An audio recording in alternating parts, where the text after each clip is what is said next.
Okay, this video is an introduction to the WHEERS radio remote. This is the WHEERS radio remote right here.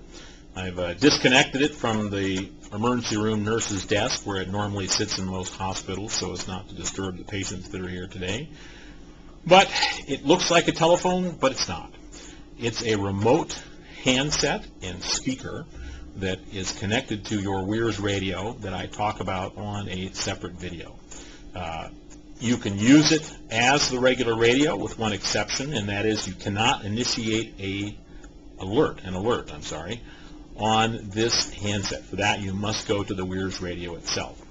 But for receiving signals and for talking to somebody after another hospital has initiated an alert, this thing works just fine. Let's go over the controls real quickly. This is the handset. Pretty much the same as what you find on a normal telephone with one exception, and that is on the inside of the handset is a push-to-talk button.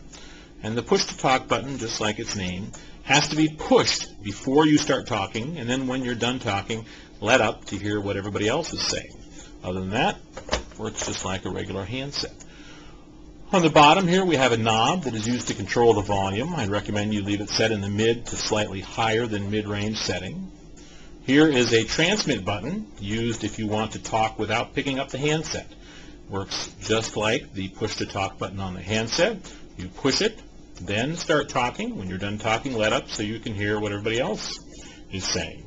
The monitor button you really won't use very much, but it lets you hear everything that's going on the channel, which most folks normally don't want to do. Just ignore this intercom button. And up at the top of the phone is a speaker that allows you to hear alert tones and other radio chatter during an alert. Again, you cannot initiate an alert from this phone. If you hear obnoxious tones coming from the speaker, that tells you that someone has initiated an alert.